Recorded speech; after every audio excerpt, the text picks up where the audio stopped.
अ very warm welcome dear student. हमारी discussion को आगे बढ़ाते हैं। पिछले सेशन में हमने डिस्कस किया था कि कंपनीज एक्ट क्यों इंट्रोड्यूस किया गया था। अच्छा, how is company different from other forms of organisation. लेकिन मेरे पास तो बहुत सारे ऑप्शंस है, मैं प्रोप्राइटरी में बिजनेस करूँ, पार्टनरशिप में करूँ, कंपनी में ऐसा क्या है कि हम company as a form of organisation choose करें। तो वो सब कुछ हमने पढ़ा था। वी हैड ऑल्सो डिस्कस कि हमारा जो कंपनीज एक्ट है उसमें 470 सेक्शंस हैं, 29 चैप्टर्स हैं और हर चैप्टर के लिए कम से कम एक रूल बना हुआ है। फिर मैंने आपको ये भी बताया था कि रूल में आखिर में लिखा क्या होता है और रूल क्यों बनाते हैं। तो एक्ट ने ही सेंट्रल गवर्नमेंट को पावर दी हुई है कि यार अभी we are not ready with the limits, या फिर ये सारा प्रोसीजर हम अभी कैसे लिखें। तो सेंट्रल गवर्नमेंट तुम डिसाइड कर लेना कि क्या प्रोसीजर होना चाहिए। तो section 469 gives the right to the central government to frame rules. Company की डेफिनेशन अगर हम देखें, so company means a company which is incorporated under this act, this मतलब 2013 act or any other previous company law। तो जैसे 1956, 1913, 1882, आप अगर तभी भी इनकॉर्पोरेट हुए थे तो हम बोलते हैं यार कोई बात नहीं। यहाँ पर इस एक्ट में जहां पर भी कंपनी वर्ड यूज किया है तो उसमें आप भी इंक्लूड हो गए। आप ये नहीं बोल सकते नहीं मेरी तो 1956 एक्ट ही मेरे लिए बहुत कन्वीनियंट है, वो एक्ट में मेरे को बहुत सारे बेनिफिट्स मिले थे, मैं तो वही एक्ट फॉलो करूंगा। नहीं, लॉ बहुत ही क्लियर है कि अगर आपकी कंपनी इस एक्ट के अंडर इनकॉर्पोरेट की गई है या पिछले एक्ट में इनकॉर्पोरेट की गई है, आपको कंपनीज एक्ट 2013 अप्लाई करेगा। So wherever the word company is used, it includes not only the companies which are incorporated under this act but also any other previous law। Okay? Company एक artificial person है which has separate legal identity of its own, perpetual succession and common seal which is nothing but the signature of the company।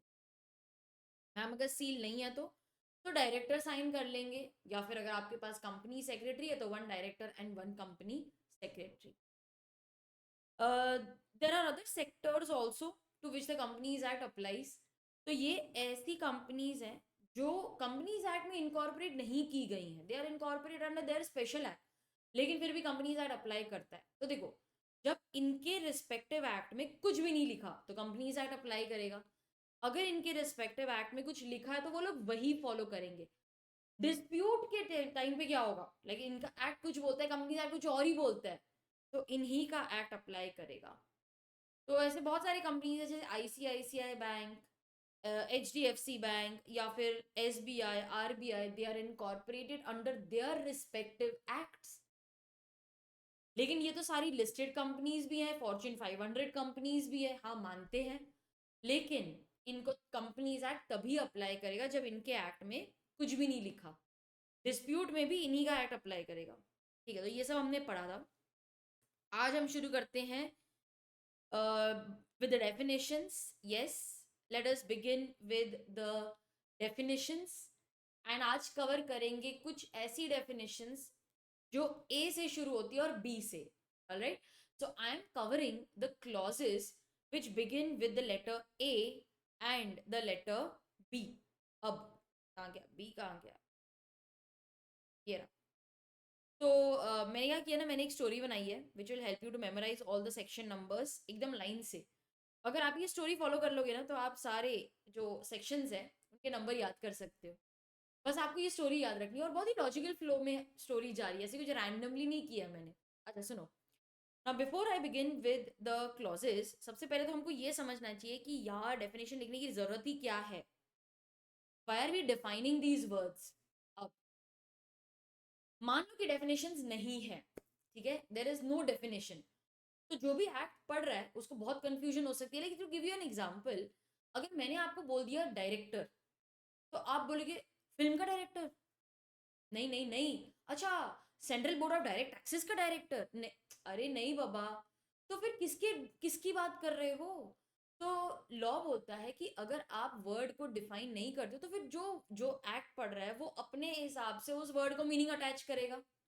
तो जो भी act पढ़ रहा है वो अपना दिमाग लगाएगा, कोई स्टैंडर्ड डेफिनेशन होगी ही नहीं। Everybody will have their different understanding, different interpretation. तो लॉ बोलता है कि जब लॉ मेकर ने ये लॉ बनाया था तो उसके दिमाग में क्या था, तो वो लिख दो ना। आप अगर डायरेक्टर वर्ड की बात कर रहे हो तो कौन से डायरेक्टर की बात कर रहे हो, फिल्म डायरेक्टर, तो या तो फिर आप के ड्रामा के डायरेक्टर की बात कर रहे हो, नहीं, हम कंपनी के डायरेक्टर की बात कर रहे हैं। तो it is always better to write the meaning of that word in the act itself. अब आगे जाके ना हम अदर लॉज में द जनरल क्लॉजेज एक्ट पढ़ने वाले हैं। वहां पर बहुत ही जनरल डेफिनेशंस दी हुई है, मतलब ऐसे वर्ड्स जो हर एक्ट में यूज होते हैं, जैसे कमेंसमेंट क्या होता है, ऑफिशियल गैजेट क्या होता है। अगर सिर्फ गवर्नमेंट वर्ड यूज किया तो क्या वो सेंट्रल गवर्नमेंट है या स्टेट गवर्नमेंट है, ये सारी क्लैरिफिकेशंस वहां पर दी है।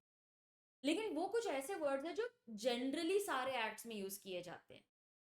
जनरल क्लॉजेज एक्ट भी बहुत क्लियर है कि जो वर्ड्स उस एक्ट से स्पेसिफिक हैं उसको एक्ट में ही डिफाइन करना चाहिए, मतलब उसका मीनिंग एक्ट में ही देना चाहिए। अगर यहाँ पर कुछ नहीं लिखा है तो फिर हम जनरल क्लॉजेज एक्ट में देंगे। General clauses act basically generally जो यूज वर्ड्स होते हैं ना उनको डिफाइन करता है। जो स्पेसिफिक वर्ड्स हैं जो उस एक्ट से रिलेटेड वर्ड्स हैं उनको तो एक्ट ही डिफाइन करेगा। Yes, so I want to have a standard definition of the act. I want कि जो भी ये एक्ट पढ़ रहा है वो इस वर्ड को यही मीनिंग असाइन करे। और लॉ मेकर ने भी ये लॉ बनाते समय अपने माइंड में कुछ तो मीनिंग अटैच किया होगा। तो लॉ मेकर तेरे दिमाग में क्या था वो लिख देना। अच्छा, तो फिर एक बात बताओ, ये सारी डेफिनेशंस को एक साथ यहाँ पर क्यों लिखा गया है? जहां पर डिफाइन किए वहां पर उसकी डेफिनेशन लिख देंगे, जहां पर वो वर्ड मेंशन किया है तो वहां पे उसको डिफाइन कर देंगे। अरे यार, डायरेक्टर वर्ड तो हजारों बार कंपनी एक्ट में आया होगा, तो क्या हर जगह पे उसका मीनिंग लिखते बैठेंगे हम? नहीं, एक्ट कितना बल्कि हो जाएगा। तो लॉ बोलता है कि आप इसको एक ही जगह पे डिफाइन कर दो और जहां पर भी ये वर्ड एक्ट में यूज किया जाएगा उसको यही मीनिंग अटैच होगा। ठीक है, तो फिर हम बोलते हैं चलो एक काम करते हैं, सेक्शन 2 में सारी डेफिनेशंस लिख देते हैं। तो we have defined all the words which are very unique to the companies act. Act में कहीं पे भी ये वर्ड अगर मेंशन किया गया ना तो उसका यही मीनिंग होगा।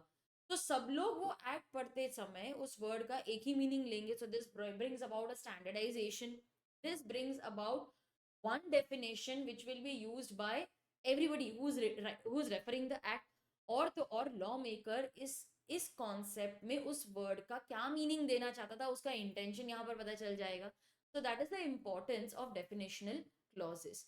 अब मैंने तो हमेशा यही पढ़ा है कि सेक्शन के बाद आता है सब सेक्शन, ये सेक्शन के बाद सब सेक्शन आता है और सब सेक्शन के बाद क्लॉज आता है। लेकिन यहाँ पर क्या हो रहा है, यहाँ पर तो सेक्शन के बाद सीधा क्लॉज आ रहा है। अब सब सेक्शन हम कब यूज करते हैं, when it is dependent on the main section, मतलब उसी की कंटिन्यूएशन है, वही सेम बात चल रही है। क्लॉज जनरली इंडिपेंडेंट होता है, मतलब कि वो कुछ नई बात कर रहा है। अब क्या एक डेफिनेशन दूसरे डेफिनेशन पे डिपेंडेंट है? क्या उसका मीनिंग समझने के लिए मुझे उसके प्रीवियस प्रोविजन को पढ़ना पड़ेगा? नहीं, ऐसा तो बिल्कुल भी नहीं है। हर डेफिनेशन अलग है, हर डेफिनेशन यूनिक है। इसीलिए सेक्शन के बाद सीधा हम क्लॉज पे जंप करते हैं, because every definition is independent, every definition is unique. So that is why we are using the word clause. है, जो डेफिनेशनल सेक्शंस हैं और क्लॉजेस भी बोलते हैं, they are known as internal aids to construction। Now what is the meaning of interpretation and construction? दो words है। Interpretation का मीनिंग क्या होता है? Now,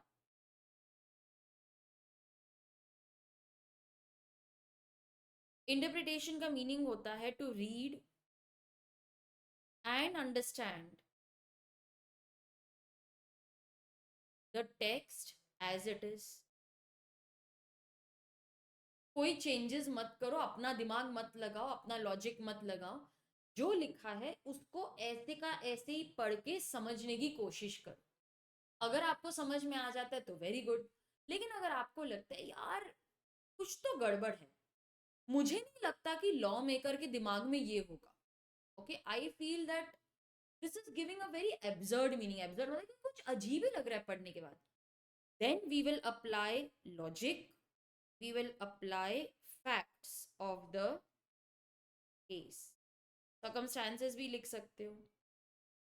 So when we are going beyond the grammatical or the literal meaning, to understand the act as it is का मतलब होता है कि मैं टेक्स्ट को लिटरली अंडरस्टैंड करने की कोशिश कर रहा हूँ, लिटरल मीनिंग ढूंढने की कोशिश कर रहा हूँ, मतलब जो लिखा है कॉमा वगैरह वहीं पे डाल के समझने की कोशिश कर रहा हूँ. I am trying to read and understand the text as it is, grammar के साथ. अगर मुझे वो ठीक लगता है, वेरी गुड, मेरी प्रॉब्लम सॉल्व हो गई. अगर मुझे कुछ एब्सर्ड लगता है, कुछ वियर्ड लगता है, यार लॉ मेकर का ये तो इंटेंशन नहीं होगा, कुछ तो गड़बड़ है, तो मैं लॉजिक अप्लाई करती हूँ, फैक्ट्स एंड सर्कमस्टांसेस अप्लाई करती हूँ. This is known as construction. तो construction actually goes beyond interpretation. ठीक है. तो ये जो डेफिनेशंस हैं, ये हमें वो वर्ड को समझने की कोशिश कर समझाने की कोशिश करते हैं. यस. सो दे एड का मतलब होता है help. They help in construction. It means understanding. और क्या मुझे इन सब वर्ड्स का मीनिंग ढूंढने के लिए डिक्शनरी यूज करनी पड़ रही है, या कहीं बाहर किसी को पूछना पड़ रहा है, गूगल करना पड़ रहा है? नहीं. ये मुझे एक्ट खुद ही बता रहा है, यार ये वर्ड है, इसका ये मीनिंग है. तो जब एक्ट मुझे वो खुद ही बता रहा है, ये एक्ट में ही लिखा है, इसीलिए हम इसको बोलते हैं internal aid to construction. Internal मतलब यार एक्ट में से ये मिल गया मुझे. ओके. इंटरनल का मतलब क्या होता है? It is mentioned in the act itself. कहीं दूर, कहीं और ढूंढने की जरूरत नहीं पड़ी मुझे. मुझे एक्ट के में ही ये सब कुछ मिल गया. This is of immense help. ये बहुत यूज होता है इन इंटरप्रिटिंग और कंस्ट्रक्टिंग. कॉन्स्ट्रूइंग का मतलब होता है understanding. To construe means to understand. The enactment मतलब एक्ट और एनी ऑफ इट्स पार्ट्स. तो ये जो डेफिनेशंस हैं, ये हमें उस वर्ड का मीनिंग समझने में हेल्प करेंगे. और ये स्टैंडर्डाइज्ड मीनिंग होगा, सब लोग एक ही मीनिंग अटैच करेंगे, तो कोई कंफ्यूजन नहीं है. Now let us understand the clauses that begin with the letter A. तो मैंने ना एक स्टोरी बनाई है, बस हमें ये स्टोरी को रीड करना है, और आपके जो भी क्लॉजेज है जो ए से शुरू होते हैं वो सारे कवर हो जाएंगे. ठीक है. चलो, अब पहले सुन लो, पहले समझ लो, then I will give you time to copy. ये है सारे क्लॉजेज जो ए से शुरू होते हैं. मैंने पहले एक लिस्ट बना ली है. अब इसकी स्टोरी क्या है? तो मेरे पास एक कंपनी है, ये तो मैंने इंग्लिश में लिखी है फॉर द इंग्लिश बैच. ये रही मेरी हिंदी वाली स्टोरी. पहले क्या होता था ना, मैं ये सिर्फ क्लास में ऐसे ही बता देती थी, तो स्टूडेंट्स मुझे बोलते थे मैम हमको ना पीछे जाके फिर लिखना पड़ता है, तो आप लिख के क्यों नहीं दे देते स्टोरी, हमारा बहुत टाइम बचेगा. तो मैंने सोचा चलो ठीक है, इस बार लिख लेते हैं. तो मैंने क्या किया, मैंने पूरी स्टोरी लिख दी और उसकी वर्ड्स जो है ना वो हाईलाइट कर लिए. नाउ मेरी एक कंपनी है, ऑब्वियसली शेयर्स तो मैं ऑफर करूंगी ही. अगर मैं शेयर्स पब्लिक को ऑफर कर रही हूँ, तो लॉ बोलता है कि आपको एक प्रोस्पेक्टस इशू करना पड़ेगा. प्रोस्पेक्टस ना इतनी मोटी सी बुक है जिसमें कंपनी के बारे में इंफॉर्मेशन लिखी रहती है. यार किसको टाइम है पूरा प्रोस्पेक्टस पढ़ने के लिए? पूरा प्रोस्पेक्टस कौन पढ़ता है? एक आइडिया करते हैं, एक समरी वर्जन निकालते हैं, जिसे बोला जाता है अब्रिज्ड प्रोस्पेक्टस. अब्रिज मतलब ये एक ब्रिज है. It is a bridge between the main prospectus and the share holders. ये तो हम बोलते हैं कंपनी, तेरे को इतना बड़ा प्रोस्पेक्टस नहीं इशू करना, यार कौन पढ़ता है, वेस्ट ऑफ पेजेस ही हो जाएंगे. तो एक समरी वर्जन निकाल, that is known as abridged prospect. तो मेरी ये कंपनी है, मुझे शेयर्स ऑफर करना है, लेकिन अगर मैं पब्लिक को चली जाऊँ के पास चली जाऊंगी तो मुझे प्रोस्पेक्टस इशू करना पड़ेगा. प्रोस्पेक्टस पढ़ने का किसके पास टाइम है यार? तो हम एक समरी वर्जन निकाल देते हैं, उसे बोलते हैं अब्रिज्ड प्रोस्पेक्टस. अब मैंने जो स्टोरी बनाई है, प्लीज उसमें कोई लॉजिक ढूंढने मत जाना. आप ये मत सोचना कि मैम अब्रिज प्रोस्पेक्टस में ये सब लिखा जाता है क्या. All this is based on our imagination. ऐसा कुछ भी सच नहीं है, मतलब ये सीक्वेंस नहीं है. और जो मैं आपको बता रही हूँ वो एक्चुअली में उस डॉक्यूमेंट में नहीं लिखा है, लेकिन मुझे लगता है कि एक स्टोरी बनाने के लिए इतनी लिबर्टी तो मुझे लेनी ही पड़ेगी थोड़े से. तो मैं मतलब इमेजिनेशन पे ही पूरा बेस्ड है. ठीक है. नाउ ये जो अब्रिज प्रोस्पेक्टस है, इसमें सारे अकाउंटिंग स्टैंडर्ड्स भी लिखे होंगे. That is my next clause. Okay. तो सबसे पहले मैंने अब्रिज प्रोस्पेक्टस इशू किया, इसमें मैंने सारे अकाउंटिंग स्टैंडर्ड्स लिख दिए. अच्छा, कुछ चेंज या ऑल्टर करना हो तो अब ये हम सोच रहे हैं और खुद ही क्वेश्चन पूछ रहे हैं और खुद ही आंसर कर रहे हैं. हाँ हाँ, बिल्कुल कर सकते हो, आप ऑल्टर कर सकते हो.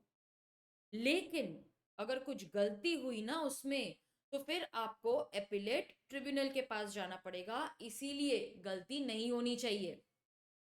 कंपनी, तुम एक काम करो, गलती ना हो इसीलिए रूल्स बनाओ। ठीक है, रूल्स बनाओ, आर्टिकल्स बनाओ। आर्टिकल्स में सारे रूल्स लिखे होते हैं। क्या है स्टोरी, कि मैंने एक अब्रिज प्रोस्पेक्टस बनाया, उसमें मैंने सारे अकाउंटिंग स्टैंडर्ड्स लिखे। अच्छा, जो लिखा है मैंने उसको मैं ऑल्टर कर सकती हूँ, चेंज कर सकती हूँ ना बाद में, हाँ बिल्कुल।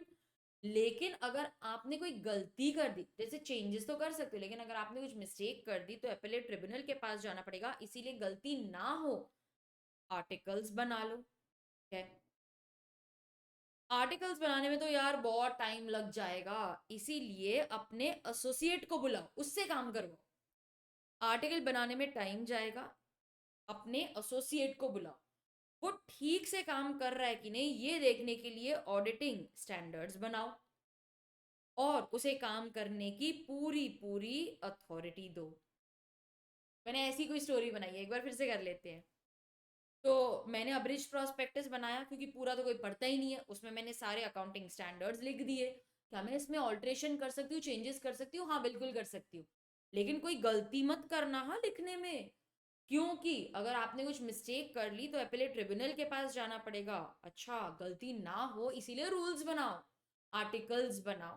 अरे इतना काम खुद थोड़ी ना करेंगे, अपने एसोसिएट को बुलाओ, देखो देखो वो काम बराबर से कर रहा है कि नहीं, ऑडिटिंग स्टैंडर्ड्स बनाओ, और उसे काम करने की पूरी अथॉरिटी दे दो। Clause 8 talks about authorised capital. ठीक है, तो आई होप आपको ये समझ में आ गई है स्टोरी, कितना इजी हो जाता है ना इसके बाद सेक्शंस को लर्न करना। स्टोरी लिखो अपने नोटबुक में, नोटबुक में हम क्लॉज पहले लिस्ट पढ़ेंगे, उसको लर्न करेंगे, और फिर उसी क्लॉजेस को डिस्कस करेंगे। तो आज का जो मेरा सेशन है उसमें मैं डिस्कस करने वाली हूँ clauses that begin with the letter A and B. ठीक है, तो ए की स्टोरी ये थी, जैसे मैंने वो क्लॉजेस को हाईलाइट करके वहां पर 1 2 3 क्लॉज का नंबर लिखा है, आप भी वैसे लिख लेना। चलो पहले लिस्ट बनाओ, जैसा मैंने लिखा है वैसा लिखो।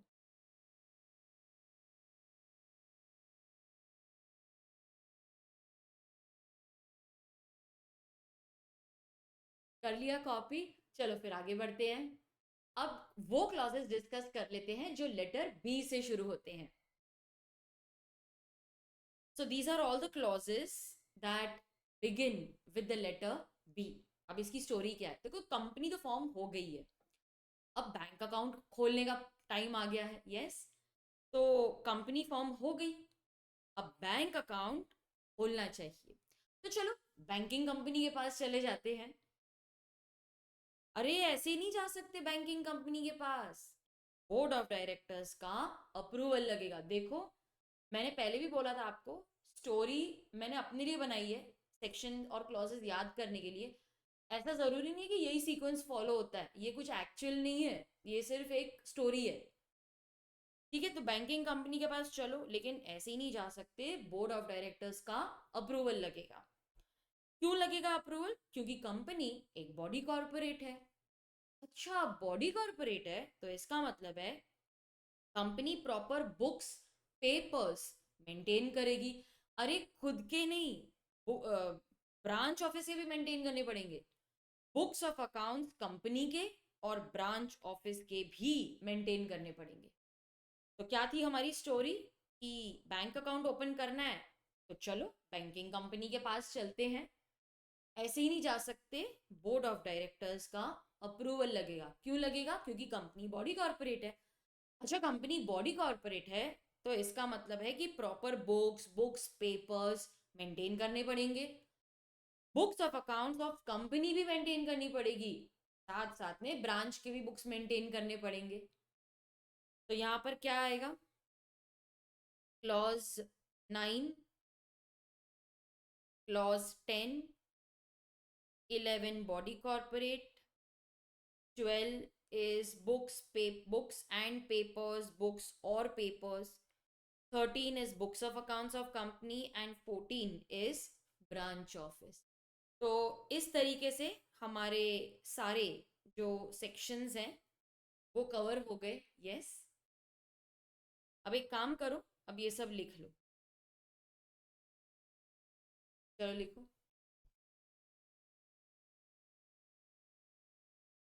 Continue writing.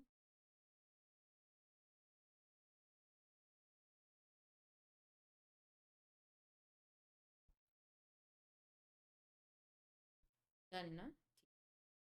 थोड़ी देर उधर स्पेलिंग मिस्टेक हो जाती है, हिंदी में जरा माइंड मत करना, ठीक है। चलो, तो सेक्शंस हमारे याद हो गए। ओके, क्लॉजेस हमने लर्न कर लिए, अब आगे बढ़ते हैं। कहाँ गया मेरा पेज, हाँ ये रहा। तो सबसे पहले तो मैंने ये देख लिया कि डेफिनेशंस क्यों इंपॉर्टेंट है, क्योंकि एक ही जगह पे अगर हम सब कुछ लिखेंगे, रेफरेंस भी इजी हो जाती है, वो सारे वर्ड्स भी डिफाइन हो जाते हैं, तो हमको पता है कि लॉ मेकर उसका क्या मतलब अटैच करना चाहता था। So it becomes a very standardised procedure which everybody is following. सारे एक्ट्स में हमने डिफाइन कर दी, तो जो भी एक्ट पढ़ रहा है तो वो डेफिनेशन को वही मीनिंग अटैच करेगा। सबसे पहला क्लॉज क्या डिफाइन करता है? सो क्लॉज 1 डिफाइंस अब्रिज्ड प्रोस्पेक्टस। प्रोस्पेक्टस क्या होता है? आपको कॉलेज का प्रोस्पेक्टस मिला था जब आप कॉलेज में एडमिशन लेने गए थे? Yes yes? अच्छा, आईसीएआई से भी प्रोस्पेक्टस आया होगा आपको। Yes yes? तो what is exactly a prospectus? जब हम कहीं पे अप्लाई करने जाते हैं, तो हम देखना चाहते हैं कि भाई देखा, तेरे इंस्टीट्यूट में क्यों अप्लाई करें, हम ये कॉलेज में क्यों अप्लाई करें। तो वो एक प्रोस्पेक्टस में अपने कॉलेज के बारे में इंफॉर्मेशन देते हैं कि what are the facilities, what are the courses offered, alumni के बारे में लिखते हैं, प्लेसमेंट्स के बारे में लिखते हैं। So prospectus is basically to attract the customers, to attract investors, to attract students कि आओ हम ये सारा कुछ ऑफर कर रहे हैं। लॉ बोलता है कि जब भी कोई कंपनी पब्लिक ऑफर करती है, मतलब जब पब्लिक का पैसा इन्वॉल्व हो जाता है ना, तो हम एकदम से अलर्ट हो जाते हैं, क्योंकि पब्लिक का पैसा है, वो डूबना नहीं चाहिए। तो हम बोलते हैं देखो कंपनी, तुम एक काम करो, तुम ना प्रोस्पेक्टस इशू करो। हम बताते हैं उसमें क्या क्या इंफॉर्मेशन आएगी। चलो लिखो, अबाउट द कंपनी, डायरेक्टर्स कौन है, तुम्हारा ऑब्जेक्टिव क्या है, तुम ये जो पैसा रेज कर रहे हो वो कैसे यूटिलाइज करोगे, अंडर राइटर्स कौन है तुम्हारे, पिछले अगर ये तुम्हारा फर्दर पब्लिक ऑफर है तो पहले के जो शेयर प्राइसेस है उसका डेटा दो, डिविडेंड पॉलिसी बताओ, तुम क्या डिविडेंड देने वाले हो, प्रोजेक्शंस बताओ, प्रॉफिटेबिलिटी बताओ, तुम्हारा रजिस्ट्रार एंड ट्रांसफर एजेंट कौन है। तो सारी इंफॉर्मेशन यहाँ पर लिखी जाएगी, so that the investor reads this and takes an inform decision. अब ये सब ना हम लोगों को इतना नहीं समझ में आता है, क्योंकि ये सब हमने कभी किया नहीं है। अच्छा, इमेजिन करो कि आप फॉरेन जाना चाहते हो, अमेरिका जाना चाहते हो, ठीक है, आप अमेरिका जाना चाहते हो एमबीए करने के लिए। अब अमेरिका में तो हजारों कॉलेजेस है, अभी आप कहाँ पर अप्लाई करोगे? हर किसी को पूछो तो बोलते हैं हाँ ये कॉलेज अच्छा है, वो कॉलेज अच्छा है। हाँ, मैंने तो सुना था, मेरा फ्रेंड वहां पर जाता, तो वी आर टोटली कंफ्यूज कि कौन से कॉलेज में हमको एडमिशन लेनी चाहिए। तो हम क्या करते हैं, हम अलग अलग जो, लेट्स से फॉर एग्जांपल, जो हमने टॉप 10, ओके, टॉप 10 कॉलेजेस हमने गूगल कर लिए और सबके मैंने प्रोस्पेक्टस मंगवाए। अब मैं बैठ के देख रही हूँ कि अच्छा इसमें ये कोर्सेज है, ये इसकी तो प्लेसमेंट बहुत अच्छी है। तो prospectus is giving information which will help me to take decision. Similarly company में तो ऐसे ही होता है ना, प्रोस्पेक्टस ऐसी इंफॉर्मेशन देता है which will help the investor to take an inform decision कि मुझे इसमें इन्वेस्ट करना चाहिए कि नहीं करना चाहिए, ये कंपनी मेरे मतलब की है या नहीं। So prospectus is compulsory to be issued when you are offering shares to the public. अब इमेजिन करो मैं आपको 500 पेज की एक बुक दूं और बोलूं ये पढ़ो और फिर डिसाइड करो कि तुमको इन्वेस्ट करना चाहिए कि नहीं। आप मेरे देखोगे 500 पेज, अरे कभी हमने स्कूल की टेक्स्ट बुक, कॉलेज की टेक्स्ट बुक नहीं पढ़ी 500 पेज की, आप अभी बोल रहे हो पढ़ के हम नहीं पढ़ेंगे। आपको क्या लगता है 500 पेज की बुक सब ऐसे ही पढ़ लेंगे प्रोस्पेक्टस? अरे नहीं होता है, किसके पास इतना टाइम है और किसको समझने वाला है ये सब। तो एवरीबडी नोस कि आजकल शॉर्ट्स और रील का जमाना है, इतने लंबे लंबे लॉन्ग फॉर्म वीडियोस कोई नहीं देखता। तो एक शॉर्ट फॉर्म हमने बना लिया ऑफ द प्रोस्पेक्टस, एक समरी बना ली, and that is known as abridged prospectus. ये कॉन्सेप्ट हम बाद में भी डिस्कस करेंगे, इसके सारे प्रोविजंस हम कवर करेंगे इन द प्रोस्पेक्टस चैप्टर, ये सिर्फ डेफिनेशन है। Okay, so what is an abridged prospectus? It is nothing but a summary version of prospectus. Law बोलता है this is nothing but a memorandum. मैं ना keywords अभी highlight कर रही हूँ, मैंने आपको बोला था कि मुझे अलग कलर के मार्कर्स चाहिए। आई होप सारे मार्कर्स आपने रेडी करके रखे हैं। Yes, So 3 color of markers, that is you can take yellow, you can take green, you can take pink or red. मैं ये 3 कलर्स यूज करती हूँ, तो हमारी मार्किंग 3 कलर के हाइलाइटर और 3 कलर के पेन में होने वाली है, ठीक है। तो ये क्या है, ये एक्चुअली में सिर्फ एक मेमोरेंडम है। मेमोरेंडम क्यों? क्योंकि ये एक कंप्लीट प्रोस्पेक्टस नहीं है, इसमें सारी इंफॉर्मेशन नहीं दी हुई है, ये तो ये कच्चा पक्का सा, you know, it's like a memorandum. Memorandum मतलब एकदम फाइनल नहीं है ये। तो इसमें वही इंफॉर्मेशन दी जाएगी जो मुझे लगता है इन्वेस्टर के काम की है। जैसे मेरे को जानना है तुम्हारे डायरेक्टर कौन है, तुम ये पैसा कहाँ यूज करने वाले हो, और तुमने डिविडेंड कितना दिया, कितना देने वाले हो। डायरेक्टर क्यों? क्योंकि मुझे पता है वो मेरा पैसा मैनेज करने वाला है। आप मेरा पैसा कहाँ यूज करोगे, बस मुझे सिर्फ वो बता दो, मेरे को डिविडेंड कितना देने वाले। तो this is the information which we feel is important to the investor, हम उतना ही लिखेंगे। इट इज इसीलिए ये इनकम्प्लीट जैसा हुआ, तो ये मेमोरेंडम है। But it contains such salient features as may be, एक मिनट चेंज कर लेते हैं इंक, या such salient features of a prospectus as may be specified by SEBI। मैं यहाँ पर लिख देती हूँ ताकि हमको बाद में वो इजीली लर्न हो जाए। तो बी कर देते हैं, और ये है, तो 3 पॉइंट्स है यहाँ पर। अब ये एक मेमोरेंडम है, मतलब एक कच्चा पक्का सा रिकॉर्ड है, लेकिन इसमें वो सारे फीचर्स हैं ऑफ अ मेन प्रोस्पेक्टस जो सेबी ने बोला भाई ये डालो। अब ऐसा क्यों, सेबी ने क्यों बोला है कि यही फीचर्स लिखने चाहिए, ये इंफॉर्मेशन देनी चाहिए? सुनो, अगर मैंने कंपनीज के ऊपर छोड़ दिया ना, तो कंपनी तो सिर्फ वही इंफॉर्मेशन लिखेगी जो उसके फायदे की है। तो सेबी बोलता है यार तुम स्मार्ट मत बनो, मैं बताऊंगा कि तुमको अब्रिज प्रोस्पेक्टस में भी क्या लिखना है। अब इसका क्या फायदा होगा? एक, सारे कंपनी के अब्रिज प्रोस्पेक्टस में वो इन्फॉर्मेशन मिलेगी, तो मेरे लिए कंपनीज को कंपेयर करना पॉसिबल हो जाएगा, and then I can decide कि मुझे मेरे पैसे कहां पर डालने हैं। तो कंपैरिजन पॉसिबल हो जाएगा because everybody is giving me the same amount of information. दूसरी बात, इट ऑल्सो एनकरेजेस ट्रांसपेरेंसी। मुझे पता है कि कंपनी सिर्फ वही इंफॉर्मेशन पब्लिश करेगी जो उसके फायदे की है। तो सेबी बोलते हैं नहीं, ये 10 आइटम है, ये तो तुमको लिखना ही है, भले तुम्हें तुम्हारा इसमें फायदा हो या नुकसान हो, तुमने लॉस किया है, लिख दो ना, क्या फर्क पड़ता है। तो सेबी बताएगी कि मुझे किस किस पॉइंट की इंफॉर्मेशन चाहिए, तो वो तो आपको लिखनी ही पड़ेगी। So this will actually give a transparent account of the company so that the investor can decide whether he wants to invest in the shares of the company or not. तो उसमें सारे फीचर्स हैं, और ये कौन बताता है, कौन डिसाइड करेगा कि ये मुझे लिखना चाहिए? सेबी डिसाइड करेगी। तो अब इसको लर्न कैसे करें? ठीक है, अब मैंने कीवर्ड्स हाईलाइट कर लिए। It's a memorandum containing such salient features of a prospectus as may be prescribed by SEBI. हो गई मेरी डेफिनेशन लर्न। मैम आपने ये वाला पार्ट तो बोला ही नहीं, it's okay.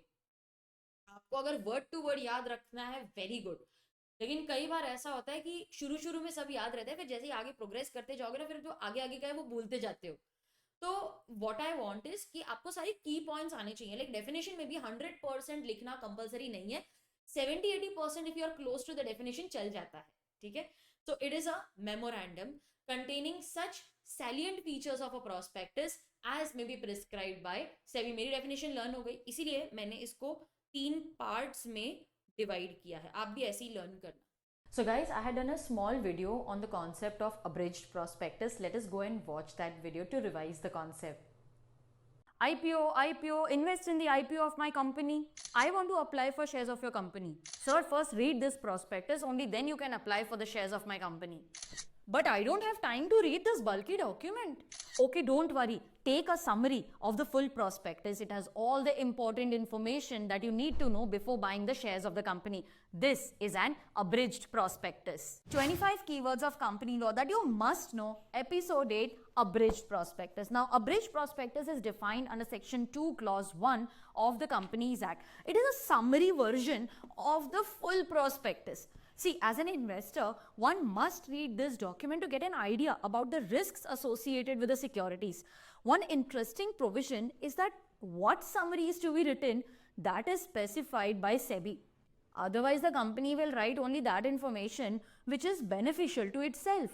Lastly, remember that a bridge prospectus is not required when the securities are offered to an underwriter or when the securities are not offered to the public. See, the logic is very simple. When public is not involved, then prospectus is not required to be issued, protection is not required. आगे बढ़ते हैं. Next, let us come to accounting standards. Accounts लिखना जरूरी है, of course, वरना हम लोगों को पूरे साल में क्या ट्रांजैक्शन होते कैसे याद रहेगा. एंड जैसे जैसे आपकी कंपनी बढ़ती जाती है वैसे वैसे आपकी जो ऑब्लिगेशन है वो भी बढ़ती जाती है. आपने पब्लिक का पैसा उठाया हुआ तो उनको अकाउंट्स तो दिखाने ही पड़ेंगे, आपको इनकम टैक्स के लिए अकाउंट्स तो प्रिपेयर करने ही पड़ेंगे. अब अगर हर कंपनी अपने मर्जी से अकाउंट्स प्रिपेयर करे तो फिर यार कंपैरिजन कैसे होगा. एंड हम तो वही इन्फॉर्मेशन लिखेंगे जो हमारे फायदे की है. तो लॉ बोलते हैं एक काम करते हैं, एक स्टैंडर्ड फॉर्म ऑफ अकाउंटिंग बना लेते हैं. देखो नाम में ही उसका मीनिंग छुपा हुआ है. स्टैंडर्ड का क्या मतलब होता है कि देखो सबको ये फॉलो करना ही है. एंड अगर ये सब लोग फॉलो करेंगे तो कंसिस्टेंसी मेंटेन होगी, यूनिफॉर्मिटी मेंटेन होगी, comparison of one book with the other book possible होगा. आप कंपनीज का छोड़ो ना, मेरी ही कंपनी हर साल अगर अलग अलग चीज अलग अलग तरीके से अकाउंट्स प्रिपेयर करेगी, मैं खुद ही नहीं पता कर पाऊंगी मेरे को प्रॉफिट हुआ है, मेरी ग्रोथ क्या है. तो एक स्टैंडर्ड फॉर्म आने से मुझे खुद को भी पता लगेगा कि मेरे इस साल के अकाउंट्स प्रीवियस ईयर से कैसे मैं कंपेयर करूं, मेरे अकाउंट्स दूसरी कंपनी के साथ कैसे कंपेयर करूं. सो स्टैंडर्ड्स होना बहुत जरूरी है to bring about uniformity and also transparency. देखो लॉजिक सब जगह सेम है. मैं चाहती हूँ कि तुम ये तो डिस्क्लोज करो ही करो, ये मेंबर्स के फायदे के लिए, उनको ये इन्फॉर्मेशन पता होनी चाहिए.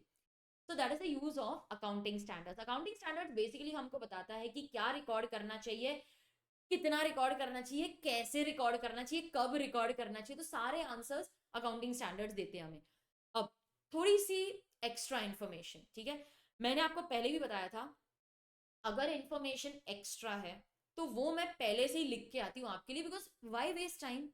हाँ, लेकिन अगर मुझे लगता है कि नहीं यार ये तो हमको क्लास में ही लिखना चाहिए क्योंकि ये आपके एग्जाम में आएगा and you need to write along with me, तो फिर मैं वो क्लास में ही लिखूंगी.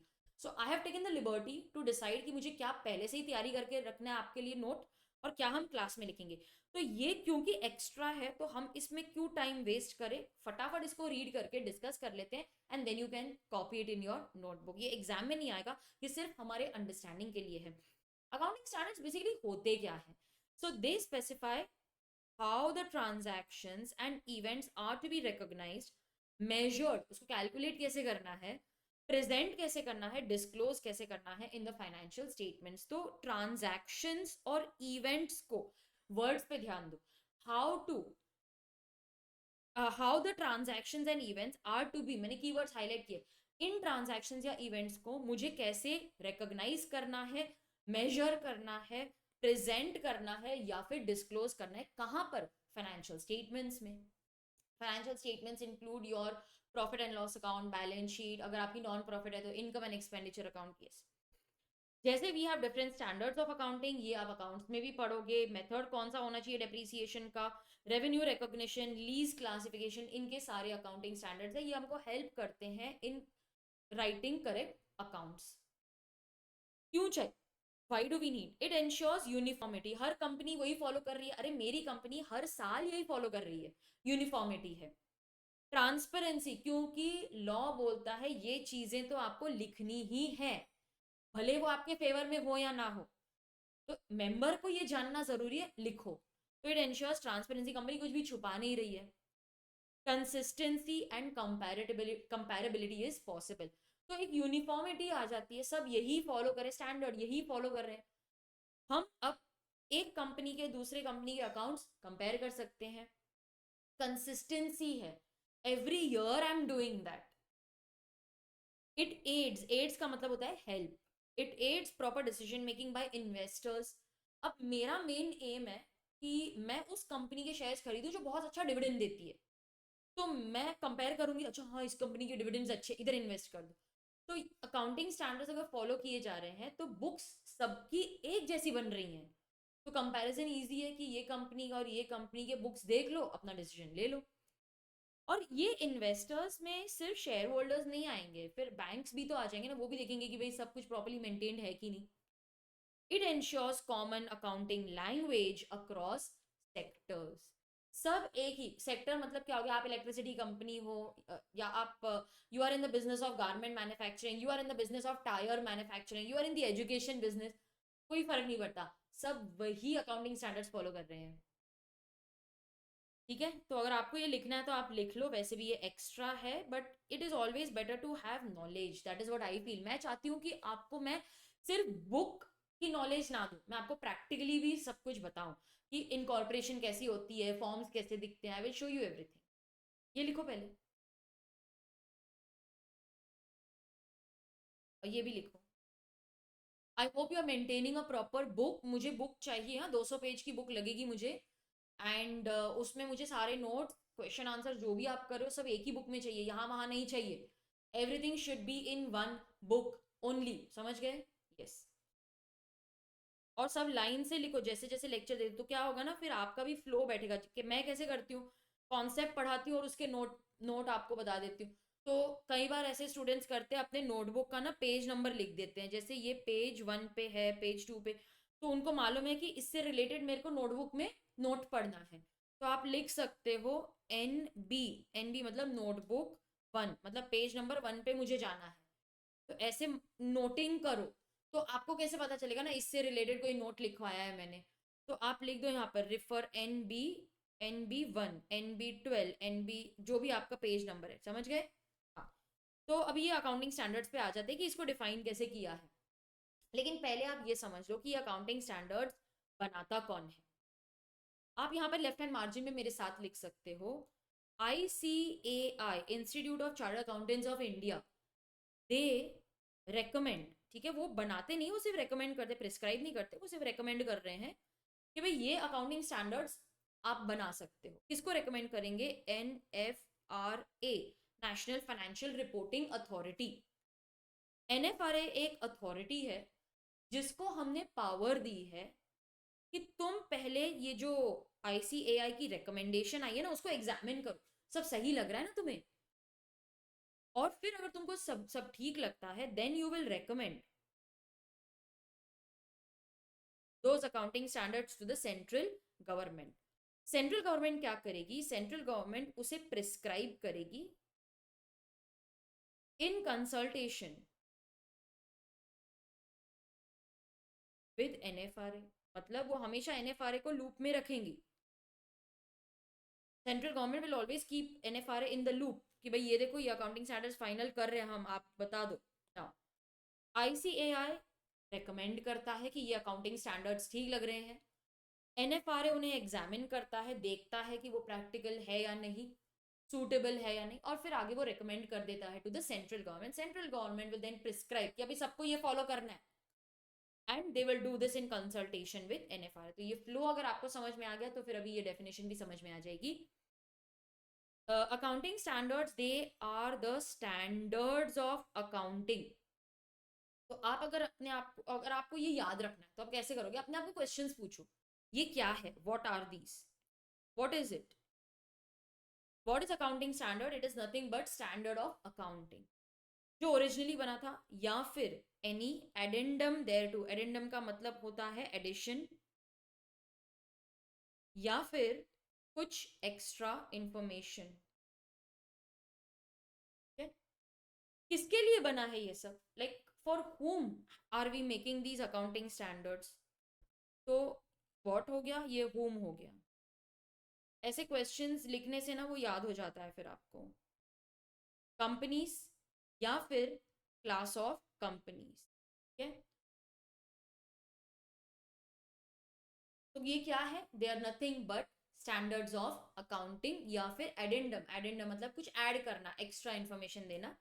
किसके लिए बना है ये? या तो कंपनीज या फिर क्लास ऑफ कंपनीज। कौन सी कंपनीज है? They are referred under section 133, और वो मैंने यहां पर लिखा है, ठीक है? सेक्शन 133 क्या बोलता है कि जो सेंट्रल गवर्नमेंट है वो प्रिस्क्राइब करेगी, ठीक है, सेंट्रल गवर्नमेंट जो है वो प्रिस्क्राइब करेगी इन स्टैंडर्ड्स को, which are recommended by ICAI, और सेंट्रल गवर्नमेंट ये कैसे करेगी? In consultation and after the examination made by NFRA। तो ये जो मैंने आपको यहाँ पर लिख के दिया है, इन चार्ट फॉर्मेट, ये वही तो सेंटेंस है कि central government will prescribe the standards recommended by ICAI, और ये प्रिस्क्राइब कैसे करेंगे, in consultation with and after the examination of the recommendation made by NFRA as per rule 7। अब एनएफआरए तो अभी बना है कंपनीज एक्ट 2013 में, उसके पहले एनएफआरए वगैरह कुछ भी नहीं था। तो क्या था? We had the national advisory committee on accounting standards.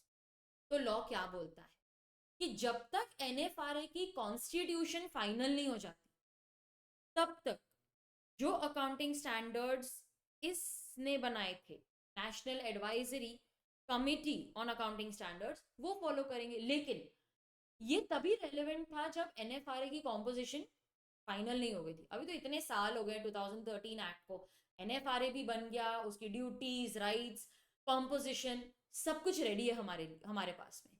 तो अभी ये पर्टिकुलर रूल 7 का कोई ऐसे रेलिवेंस है नहीं, ठीक है।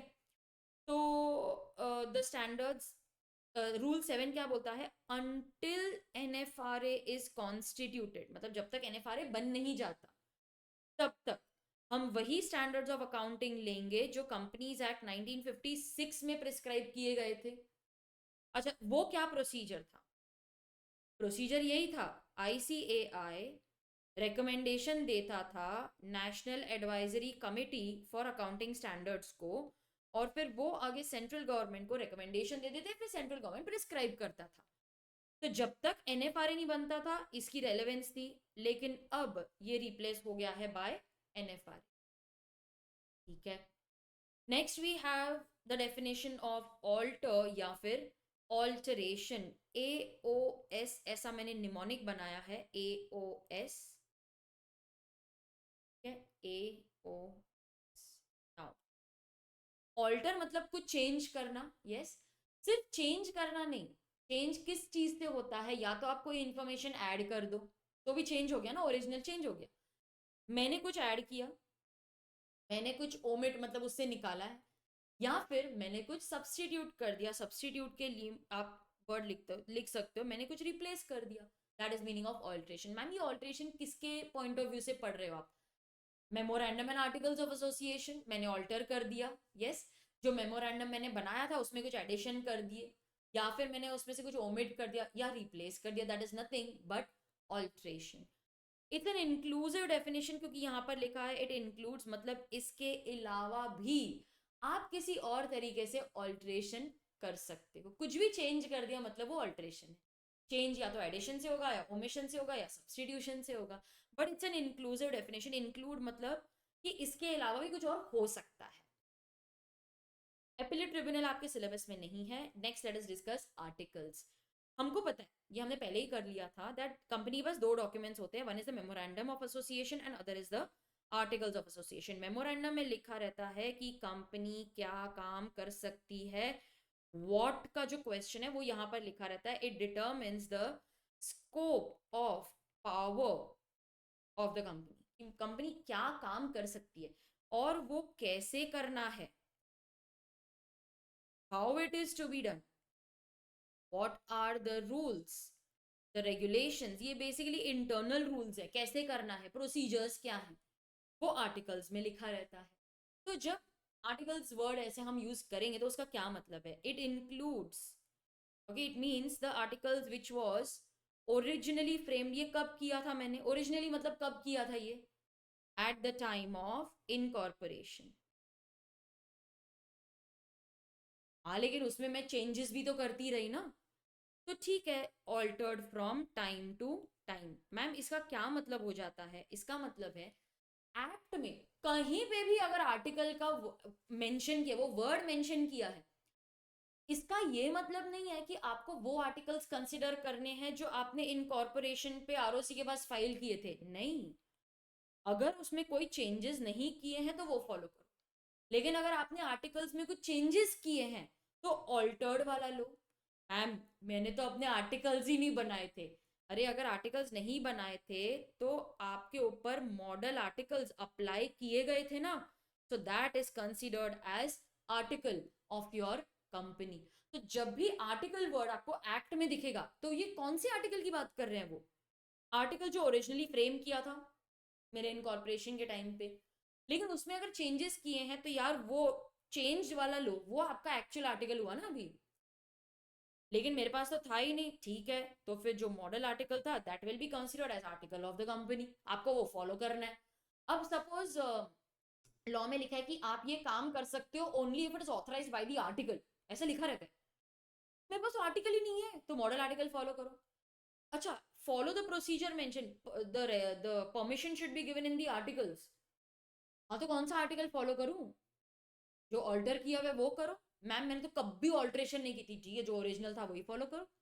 तो ऐसा रेलेवेंस आता है एक्ट में that the alteration must be authorised by the articles, तो आर्टिकल को डिफाइन करना हमारे लिए बहुत जरूरी है। अच्छा, ये जो एसोसिएट कंपनी की डेफिनेशन है इसको फिलहाल मैं होल्ड पे रखती हूँ because I am going to discuss this in detail in the chapter types of companies, क्योंकि मुझे इसको होल्डिंग सब्सिडरी के साथ ही डिस्कस करना है, तो I am leaving it for the time being. Okay, ठीक है। Next we have the auditing standards, very similar to accounting standards, लेकिन ये ऑडिट के लिए होता है। ऑडिट मतलब क्या? Checking of the books of accounts. अब company is managed by member, sorry it is owned by members, लेकिन क्या मेंबर्स मैनेज करते हैं? नहीं, members they own the company, लेकिन डायरेक्टर्स जो हैं वो कंपनी को मैनेज करते हैं। अब डायरेक्टर्स पैसा दे रहे हैं, पैसा ले रहे हैं, गुड्स बाय कर रहे हैं, सेल कर रहे हैं, कंपनी मैनेज कर रहे हैं, लोन्स ले रहे हैं, यार ये काम बराबर कर रहे हैं कि नहीं? वो बुक्स ऑफ अकाउंट्स मेंटेन तो कर रहे हैं, लेकिन सही लिखा है कि नहीं? तो मेंबर्स डायरेक्टर्स पे बहुत ज्यादा रिलाई नहीं कर पा रहे, क्योंकि वो खुद इन्वॉल्व नहीं है ना मैनेजमेंट में, तो उनको आइडिया नहीं आ रहा है। तो वो बोलते हैं एक काम करते हैं, किसी थर्ड पार्टी को पकड़ के लेके आते जिसको ये बुक्स चेक करने की नॉलेज हो। तो वो चले जाते हैं एक ऑडिटर के पास।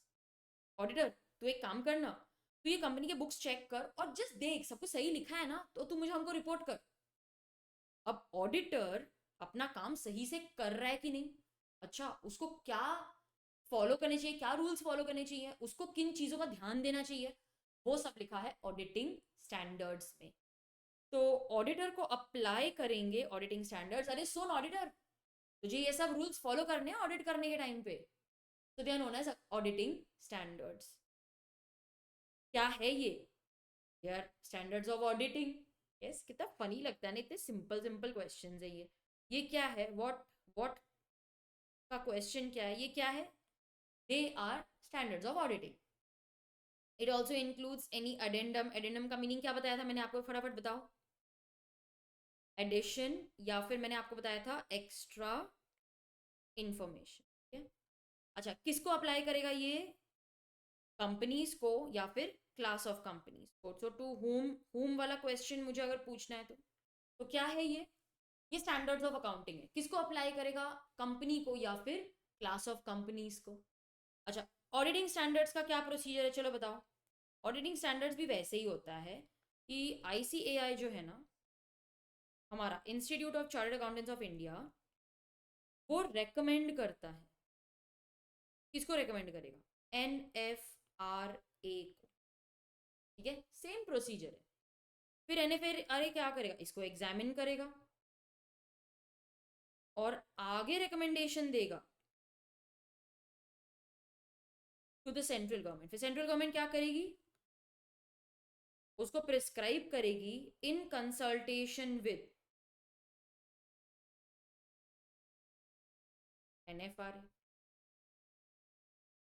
मैम लेकिन ये एनएफआरए तो अभी कॉन्स्टिट्यूट हुआ है ना, जब तक उसकी कॉम्पोजिशन नहीं फाइनल हो जाती तो आईसीएआई बोलेगा सेंट्रल गवर्नमेंट फिर वही ऑडिटिंग स्टैंडर्ड्स प्रिस्क्राइब करती थी पहले। अभी तो एनएफआरए बन चुका है। Central government will prescribe the standards which are recommended by ICAI, और ये सब खुद नहीं करेगी, they will do it after the examination and recommendation made by NFRA. और until the auditing standards are notified, फिर जो आईसीएआई ने पहले बोला था वही फॉलो किया जाएगा। ठीक है।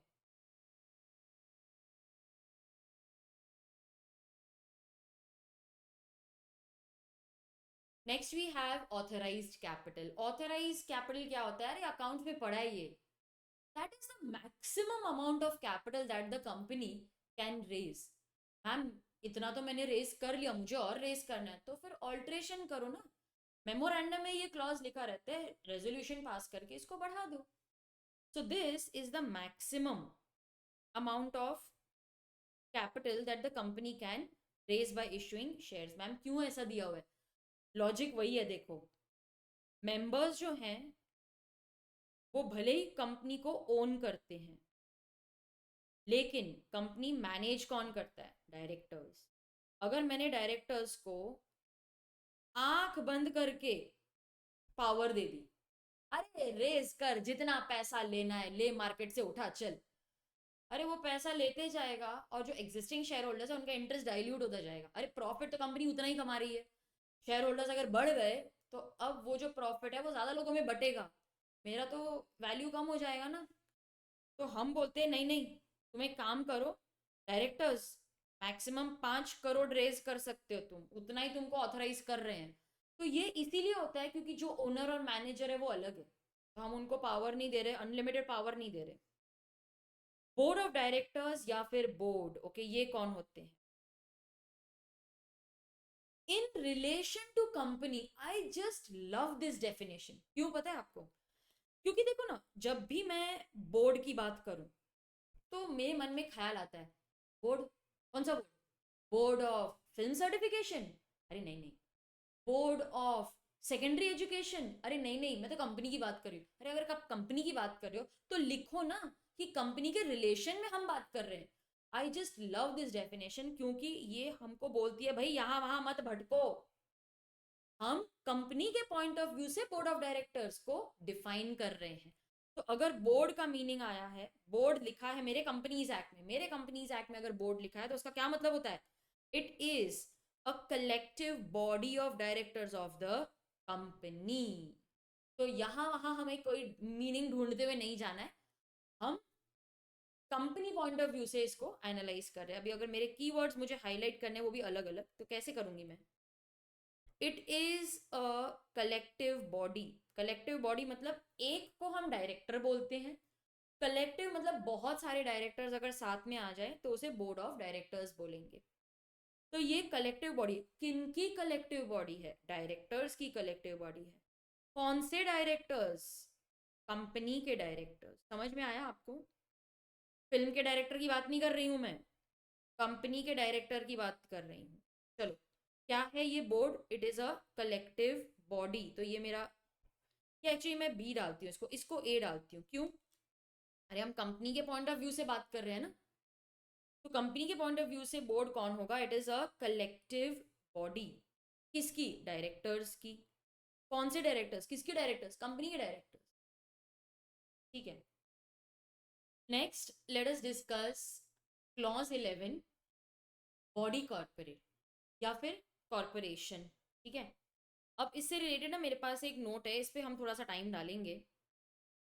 What is the meaning of body corporate या फिर कॉर्पोरेशन? ये जो वर्ड है ये एक्चुअली एक लैटिन फ्रेज से डिराइव किया है, कॉर्पस। ओके, मैंने नोट बनाया है, वो देख लेते हैं पहले। क्या ये एग्जाम में आएगा? I don't think so. मुझे नहीं लगता कि इतना डिटेल में आपको एग्जाम में आएगा। इनफैक्ट ये डेफिनेशन भी आएगी कि नहीं वो मुझे नहीं नहीं लग रहा है कि आएगी, बट यू शुड नो, उस हिसाब से कर रहे हैं। अब बॉडी कॉर्पोरेट या जो कॉर्पोरेशन वर्ड है, it is derive from the Latin word corpus which means body. तो लेमैन को अगर मुझे ये समझाना होगा कि बॉडी कॉर्पोरेट का क्या मीनिंग होता है, तो body corporate means it is a separate legal person having its own identity in the eyes of law. This is a separate person in the eyes of law. Ma'am फिर तो ये company हुई ना। Company एक तरीके की body corporate है, लेकिन बॉडी कॉर्पोरेट एक बहुत ही वाइड टर्म है, इट इंक्लूड्स कंपनी। तो फिर मैम एग्जैक्टली ये बॉडी कॉर्पोरेट में कौन आएगा? Now listen to me. Company क्या होती है? What is the meaning of a company? See company means it is either incorporated under the company law, वो कंपनी होगी, या फिर हम कंपनी उसे भी मानते हैं which is formed under separate act of parliament. आपको याद है जब शुरू में मैंने आपको एप्लीकेबिलिटी बताया था, तो मैंने बोला था that companies act also applies to various other sectors, जैसे इलेक्ट्रिसिटी हो गया, बैंकिंग हो गया, इंश्योरेंस हो गया, या फिर कोई ऐसी कंपनी जो स्पेशल एक्ट में फॉर्म की गई है, वो भले ही कंपनीज एक्ट उनको अप्लाई करता है, but it is not incorporated under the companies act. Yes, तो वो एक्चुअली में कंपनी नहीं है, वो कंपनी नहीं है, फिर भी कंपनीज एक्ट उसको अप्लाई करता है। ये सब हमने पढ़ा था, उसी को अप्लाई करो। अब मैं किसी बॉडी कॉर्पोरेट को कैसे बना सकती हूँ?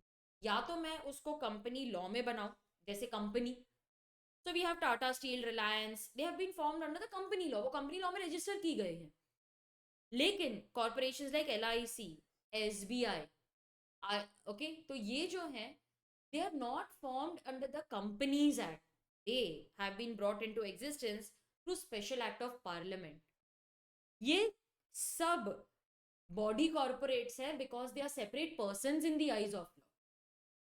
तो बॉडी कॉर्पोरेट एक वाइड टर्म है, उसमें कंपनी आता है, समझ गए? तो बॉडी कॉर्पोरेट में कंपनी आएगी और ऐसी कुछ कॉर्पोरेशंस आएंगी विच may be formed under a separate act of parliament which have a separate identity in the eyes of law। है, ये आपको एग्जाम में नहीं आने वाला है, बाद में चाहिए तो आप लिख लेना जब मैं पूरा आपको नोट लिखवाऊंगी ना बॉडी कॉर्पोरेट का। इतना समझा कि बॉडी कॉर्पोरेट एक वाइड टर्म है, उसमें कंपनी आता है। यस, अब दोनों में फर्क क्या है? Body corporate is a legal person because it is a separate person in the eyes of law. It's a legal person which is created by a process other than natural birth. Can I say it's artificial in nature? It is incorporated through the action or the operation of law.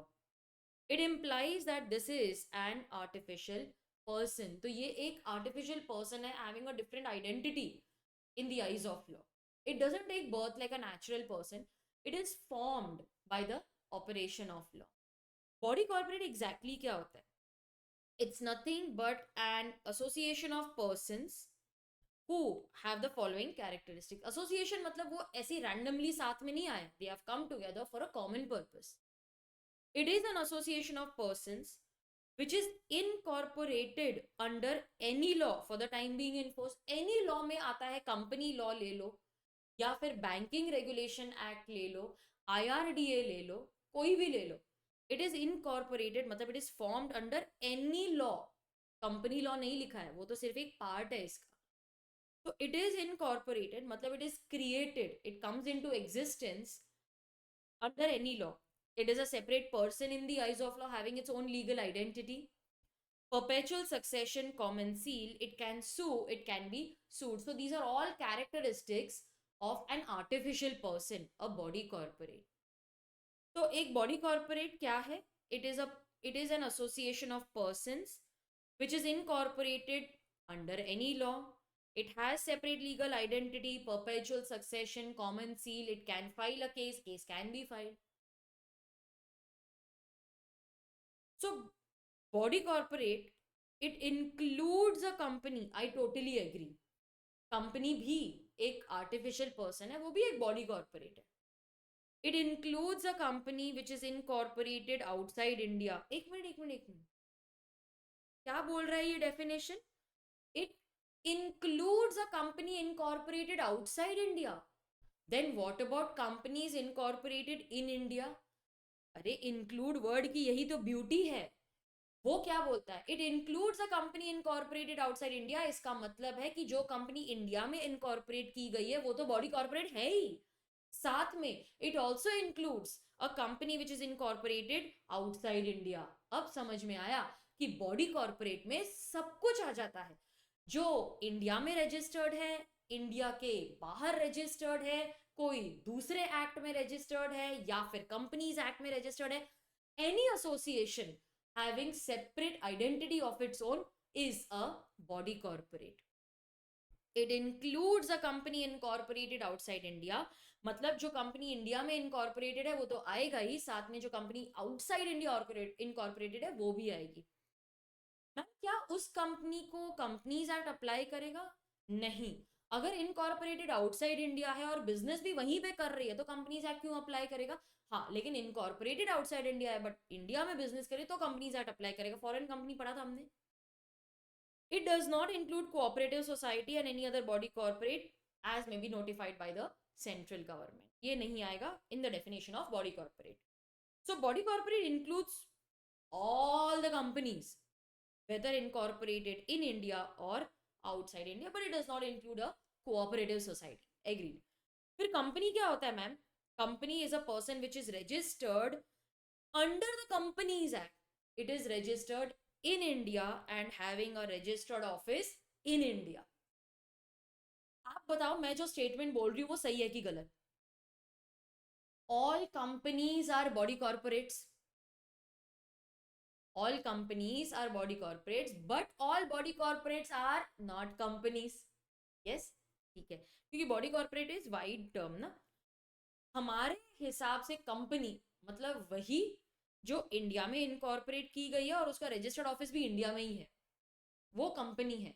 लेकिन body corporate में तो यार सब कुछ आ जाएगा, जो India में incorporate हुई, बाहर इनकॉर्पोरेट हुई, हमको सिर्फ एक आर्टिफिशियल पर्सन चाहिए। Body corporate is a very wide term as compare to company. It includes both companies registered in India as well as outside India. तो ये जो अल्फाबेट इंक है, ये गूगल की parent company, Microsoft Corporation, Facebook, okay, they are foreign companies but they are not incorporated in India. वो body corporate तो हैं, लेकिन हमारी जो कंपनी की डेफिनेशन है जो सेक्शन 2 क्लॉज 20 में दी गई है, उसमें सिर्फ वही कंपनीज आएंगी which are registered in India. Reliance, Tata Steel, Infosys etcetera. ये एक छोटा सा क्लैरिफिकेशन दिया है मैंने आपको। कंपनी भले ही फॉरेन में रजिस्टर्ड है, लेकिन उसकी एक सब्सिडियरी है जो इंडिया में इनकॉर्पोरेट की गई है, incorporated in India, having office in India, तो इस सब्सिडियरी को कंपनी माना जाएगा। For example Google India private limited, ये सब्सिडियरी है which is incorporated in India and having a place of business in India, तो इसको कंपनी माना जाएगा as per the companies act. तो मैम क्या ये बॉडी कॉर्पोरेट है? हाँ, ये बॉडी कॉर्पोरेट भी है लेकिन ये कंपनी भी है। पेप्सिको इंडिया, तो ये कंपनी की डेफिनेशन में आएगी अंडर सेक्शन 2 क्लॉज 20। ठीक है, तो body corporate is very wide, it includes company, it includes other corporations, वो मैंने क्लैरिफिकेशन यहाँ पर दिया है। सब आएगा, कंपनी भी आएगी और बाकी दूसरे जगह पे रजिस्टर्ड हुए वो भी आ जाएंगे। अभी आप लिख सकते हो सब कुछ। चलो, ये लिखा ना, अभी यहाँ से लिखो ये।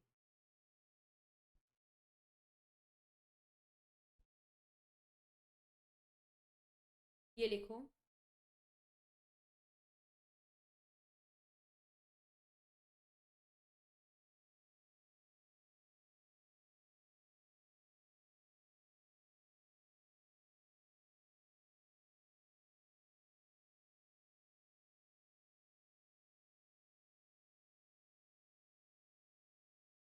लिखा। अभी ये लास्ट पार्ट देखो। ठीक है, तो बॉडी कॉर्पोरेट की डेफिनेशन हमने पढ़ ली। Now we have book and paper या फिर बुक और paper, it's the same only. इसमें क्या आएगा? बुक्स ऑफ अकाउंट्स आएंगे। मैंने एक निमोनिक बनाया है यहाँ पर, V D square V W M, V D square V W M. ठीक है, books of accounts B, deeds documents, voucher writing minutes register. ठीक है, नाउ बुक्स ऑफ अकाउंट्स क्या आता है उसमें, देखो नीचे ही डिफाइन किया उसको। बुक्स ऑफ अकाउंट्स मतलब ये रिकॉर्ड्स है which are maintain to record all the money received and spent. अरे बुक्स ऑफ अकाउंट्स में क्या बनाते हैं टू रिकॉर्ड मनी? Cash book. तो बुक्स ऑफ अकाउंट्स में क्या आएगा? कैश बुक आएगा जो रिकॉर्ड करेगा whatever money is received and whatever is spent. Sales purchase के लिए we maintain purchase book, sales book. Asset liability, उसके लिए जर्नल मेंटेन करते हैं। एंड कुछ ऐसी कंपनीज हैं जो कॉस्ट रिकॉर्ड्स मेंटेन करेंगी वो स्पेसिफाई किया है सेक्शन 148 में। मोस्टली ये मैन्युफैक्चरिंग कंपनीज होती हैं जिनको हम बोलते हैं तुम अपने कॉस्ट रिकॉर्ड्स भी बनाओ कि तुम्हारा मटेरियल कितना गया, लेबर कितना गया, एक्सपेंस कितने हैं। तो बुक्स ऑफ अकाउंट्स में आएगा the records which are maintained for all the money received, all the money spent, sale, purchase, asset, liability and cost. Deeds आएंगे। डीड क्या होता है? It is a written document that gives specified natural person control or right over an asset. Simple example दूं, deed मतलब मैंने लिख के लिया है। क्या? सपोज मुझे ना ये घर बेचना है तो मैं एक सेल डीड बना देती हूँ। सेल डीड मतलब क्या? मैंने लिख के लिया है कि मैं जो अपनी प्रॉपर्टी है वो आपको दूंगी, अब से आपके पास इसकी राइट्स है। A deed can be defined as any written document or instrument that gives a specified natural person control or rights over the asset. तो मैंने आपको एक सेल्स डीड दे दी, मतलब अभी से वो राइट आपकी, मैंने अपनी राइट आपको दे दी। ठीक है, तो ये लिखो डीड का मतलब क्या। ये एग्जाम में नहीं आएगा, सिर्फ हमारे अंडरस्टैंडिंग के लिए। वाउचर्स आएंगे। Writing now what is the meaning of voucher? Let's say for example कि आप कंपनी के काम से कहीं इनकम टैक्स ऑफिस गए, फिर मैंने आपको दूसरे जगह पे भेजा, आपका बहुत सारा खर्चा हुआ ट्रैवलिंग पे, खाने पीने पे, तो आपने सबके बिल्स मुझे दे दिए। मैं बोलती हूँ ये फॉर्म भी फिल करो और मुझे दे दो। तो वो फॉर्म पे मैंने लिखा कि कौन सा अकाउंट डेबिट होगा, कौन सा क्रेडिट होगा, मैंने अप्रूव कर दिया, अकाउंटेंट को दिया, उसने भी साइन किया। तो जो वो डॉक्यूमेंट मैंने फिल किया जहां पर मैंने लिखा कौन सा अकाउंट डेबिट होगा, कौन सा क्रेडिट होगा, मैंने अपना अप्रूवल दिया, कैशियर ने अपना लिखा, बिल अटैच किए, ये पूरे बंडल को हम बोलते हैं वाउचर। ठीक है। मिनट्स, अभी मीटिंग हो गई, हमको थोड़ी ना याद रहने वाले क्या डिस्कस हुआ था मीटिंग में, तो मिनट्स लिखो क्या डिस्कस हुआ था, वो सब कुछ लिख के लो। This all is book paper, book और paper of the company. Branch office में क्या आएगा? It is any establishment which is described as such. तो मैं बोलती हूँ ये मेरा ब्रांच ऑफिस है, ठीक है, आप बोलो तो मानेंगे, वो मेरा ब्रांच ऑफिस है, नॉट इम्पॉर्टेंट फॉर एग्जाम। तो गाइस ये थे हमारे सारे क्लॉजेस जो शुरू होते हैं लेटर ए और बी से। एक्चुअली मैंने थोड़े से रील्स भी बनाए थे इन कॉन्सेप्ट्स पे कि ब्रिज प्रॉस्पेक्टस क्या होता है एंड बाकी सारे, तो वो भी मैंने बीच बीच में डाले हैं। तो आई होप कि आपको मज़ा आया होगा वो रील्स देख के। यस, क्या होता है ना जब हम ऐसा कुछ देखते हैं तो फिर कॉन्सेप्ट और अच्छे से समझ में आता है। ठीक है, चलो गाइस, तो ये था हमारा आज का सेशन जहां पर हमने डिस्कस किया what is the meaning of abridge prospectus, accounting standard. मैंने आपको एक लिस्ट ही दे दी कि कैसे लर्न करते हैं स्टोरी के साथ में। ऑडिटिंग स्टैंडर्ड्स क्या होते हैं, बॉडी कॉर्पोरेट की डेफिनेशन हमने पढ़ी, बुक्स ऑफ अकाउंट्स की पढ़ी, तो काफ़ी सारे इंपॉर्टेंट डेफिनेशन हमने कवर किए। नेक्स्ट सेशन में हम करेंगे clauses that begin with C, D and E. तो टेक केयर, अच्छे से पढ़ाई करना, और सुनो, अब आपका लेक्चर देख के हो गया है, नाउ सिट एंड लर्न। ठीक है, बैठो और ये जो भी मैंने किया है उसको लर्न करो, लिख के प्रैक्टिस करो, that's how you will actually learn. Yes, तो लर्न करो एंड डेफिनेशंस आपको लर्न करनी ही है। थोड़ा बहुत इधर उधर चलता है बट 70-80% क्लोज होना चाहिए to the actual definition. Alright students, bye bye, take care. I will see you next time where we continue our discussion with the definition.